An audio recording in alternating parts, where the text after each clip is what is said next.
Lihat ini nih, sepatuku sampai rusak karena perjalanan yang jauh. Coba ingat-ingat dan lihat lagi. Ada apa tuh di dalam rumah yang bisa kau berikan kepadaku? Apa suamimu tidak memberitahu kalau hari ini adalah hari untuk membayar cicilan hutangnya plus bunganya? Ayo kita lari.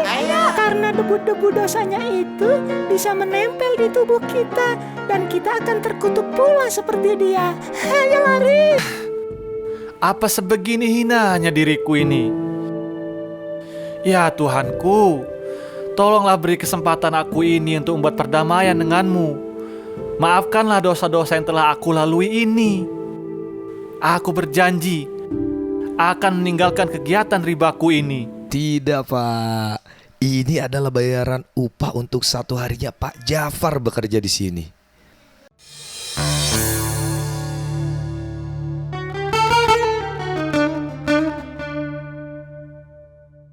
Assalamualaikum warahmatullahi wabarakatuh. Selamat datang di channel Jalan Lurus. Channel ini akan menyuguhkan kisah-kisah inspirasi dan motivasi yang mengandung hikmah dalam kehidupan. Jangan lupa untuk subscribe, like, comment, and share video ini supaya orang lain juga tahu apa yang kamu tahu. Jafar, si lintah darat.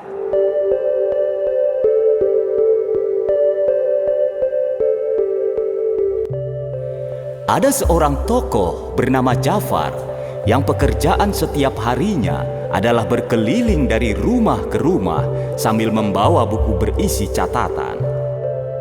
Jafar adalah seorang lintah darat. Begitu banyak orang yang telah berhutang kepadanya. Jika tidak memperoleh angsuran atau bunga yang sangat besar dari langganannya, maka ia akan menuntut uang ganti rugi dengan dalih bahwa alas sepatunya yang menjadi rusak karena dipakai berjalan sampai ke tempat yang ditagih. Dengan cara seperti inilah Jafar menutupi biaya hidupnya sehari-hari. Suatu hari, Jafar pergi ke rumah seorang yang berhutang kepadanya. Namun orang yang hendak ditemuinya sedang tak ada di rumah. Maka Jafar meminta ganti rugi kepada istri orang tersebut yang kebetulan sedang ada di rumah itu.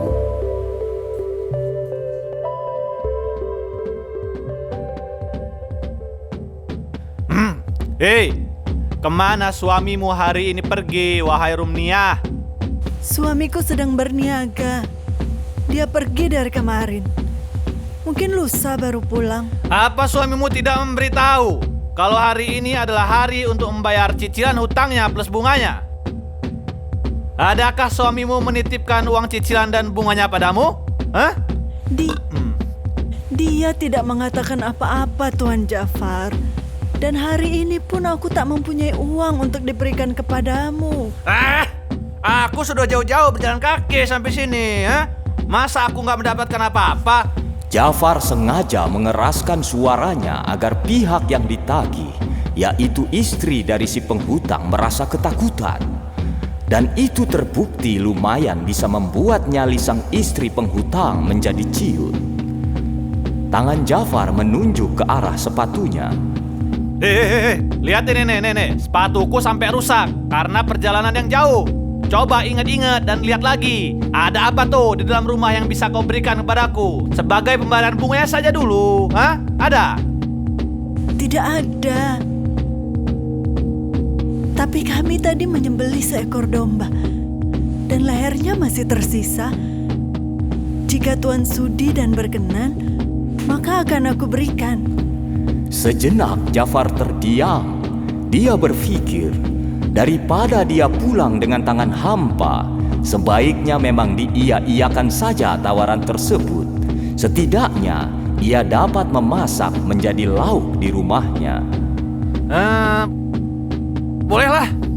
Tapi Rumniyah, ini aku hitung sebagai harga setengah dari yang ada di pasar ya. Iya, tidak masalah. Lalu istri penghutang masuk ke dalam dapurnya dan menenteng leher domba yang telah dibungkus tersebut, kemudian menyerahkannya kepada Jafar untuk dibawa pulang. Ini, masaklah. Nah, tapi bagaimana cara memasaknya? Aku kan tak mempunyai bumbu dan minyak, Rumnia. Wanita istri penghutang segera menjawab sambil kembali ke dapur membawa bumbu dan minyak. Baiklah kalau begitu. Ini minyak dan ini bumbunya. Cara menghitung pembayarannya terserah Tuan saja ya. Aku sama sekali tidak bisa berhitung. Gitu dong. Nih, ini tadi sudah saya catat tadi soal hitung-hitungannya ya. Oke, kalau begitu sekarang saya pamit. Baru saja Jafar melangkah sedikit, tiba-tiba seorang pengemis datang meminta sumbangan. Jafar pun nampak kesal. Kalau uangku aku berikan ke kamu, maka kamu yang jadi kaya dong. Dan aku sendiri nanti yang akan jadi orang miskin. Males.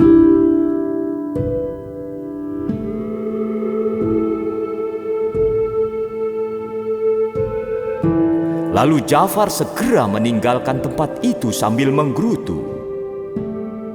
Si pengemis itu nampak sekali kecewa. Lalu nampak si pengemis memohon kepada si wanita itu agar ia sudi memberikan sekedar makanan kepadanya. Si wanita itu pun memberikan bantuan semampunya.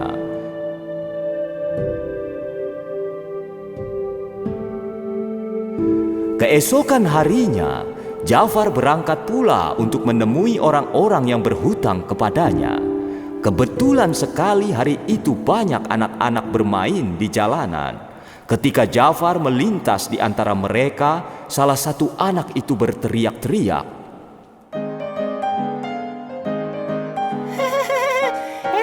Lihat, Pak Jafar datang. Ayo kita lari. Karena debu-debu dosanya itu bisa menempel di tubuh kita dan kita akan terkutuk pula seperti dia. Ayo lari. Seruan ini sangat melukai hati Jafar. Ia pun menangis karena yang mengucapkan adalah kawan dekat dari almarhum anaknya yang baru saja sebulan lalu meninggal. Jafar lalu pergi ke makam tempat anaknya dikubur. Di sana, Jafar menangis terseduh dan berjanji akan bertobat dari segala perbuatan yang salah.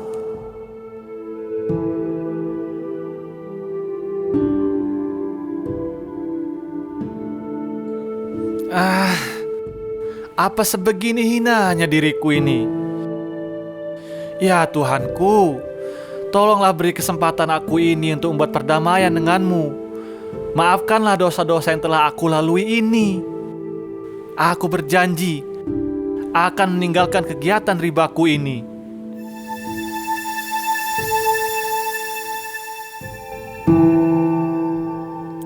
Esok harinya, Jafar bergegas ke pusat kota. Jafar lalu berdiri di atas podium yang telah disediakan oleh pihak kerajaan di pusat kota itu, di antara alun-alun kota.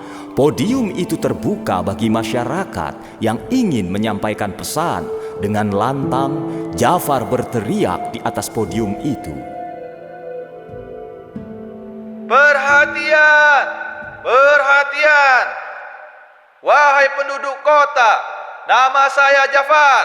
Saya mengumumkan bahwa mulai hari ini saya tidak lagi melakukan hutang piutang kepada siapapun dengan bunga yang tinggi.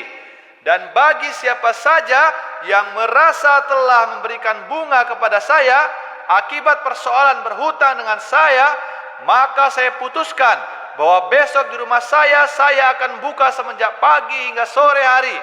Saya siap untuk mengembalikan semua bunga-bunga yang telah bapak ataupun ibu berikan kepada saya.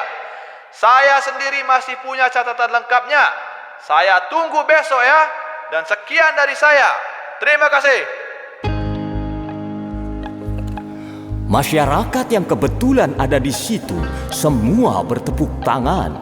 Khusus bagi mereka yang pernah berhutang kepada Jafar, nampak mengucapkan puji syukur.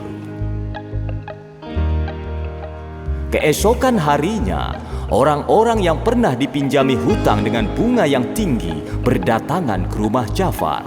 Dan Jafar mengembalikan semua bunga yang pernah dia terima dari orang yang pernah berhutang kepadanya. Jafar masih mempunyai catatan lengkapnya.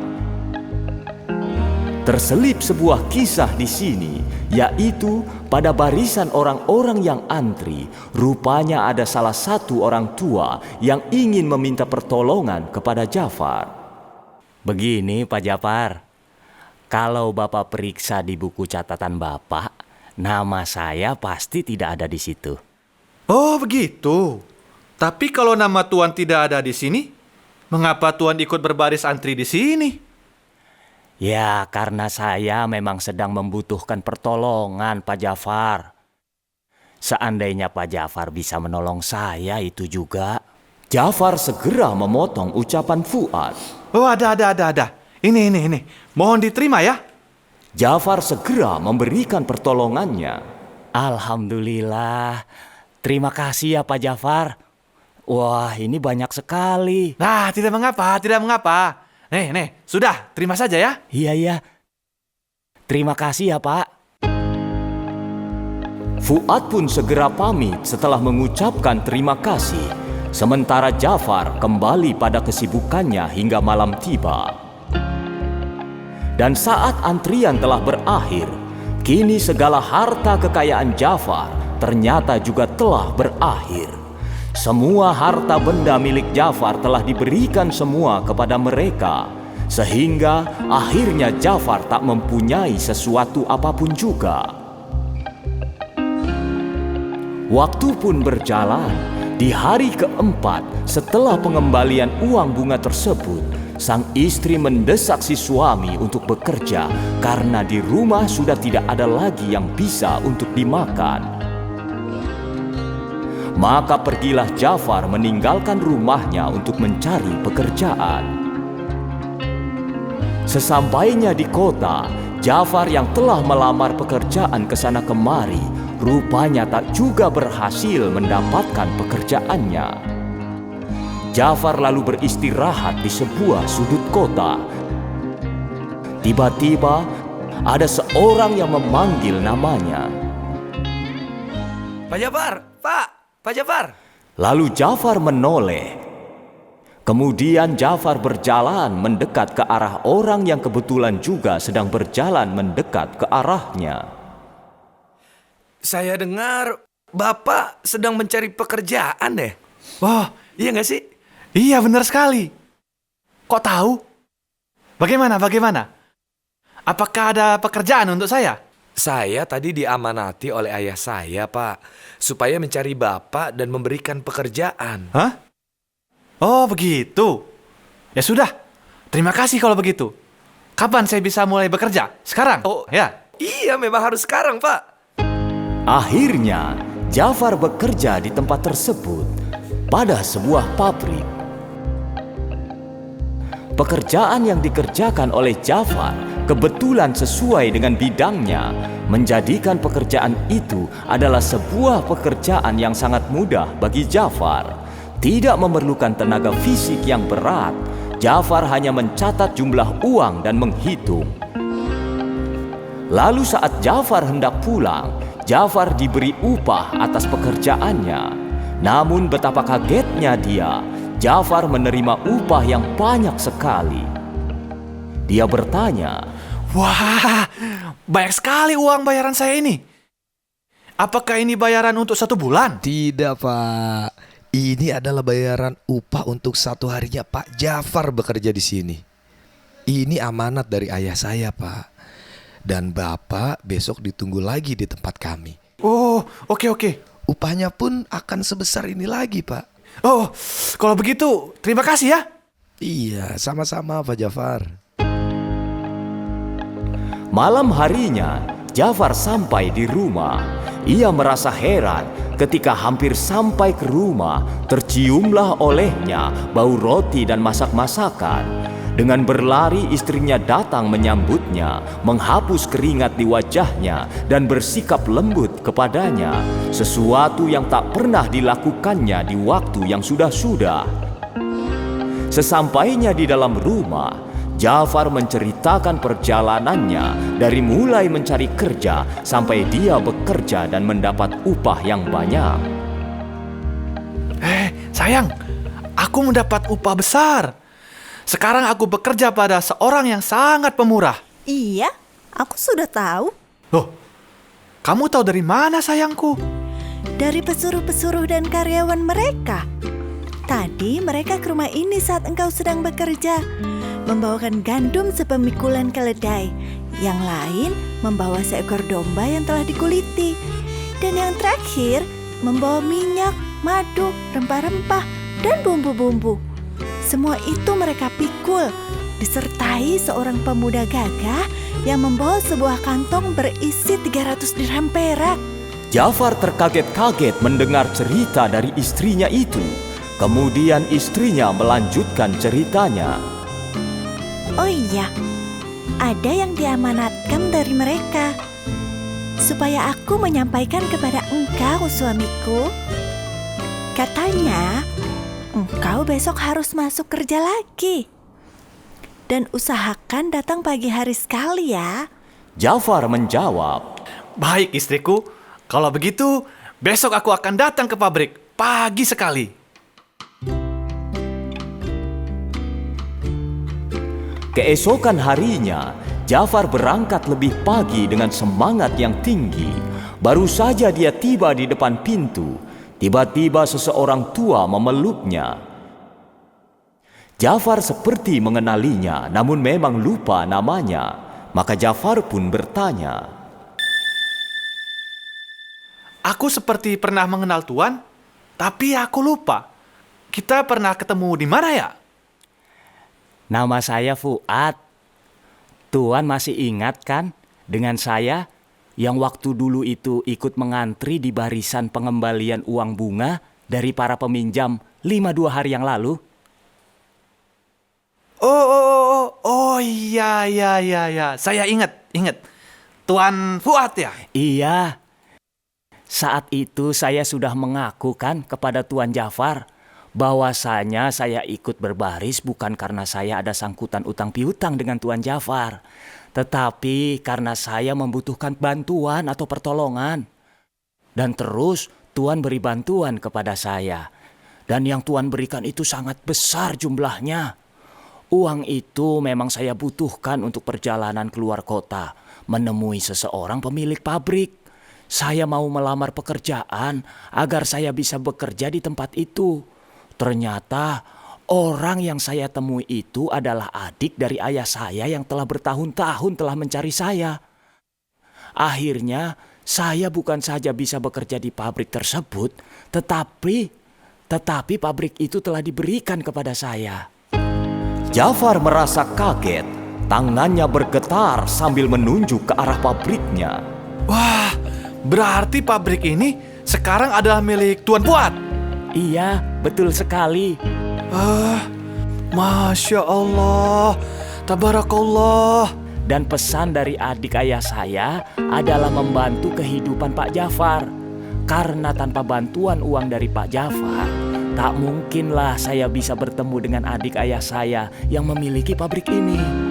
Jafar pun terdiam.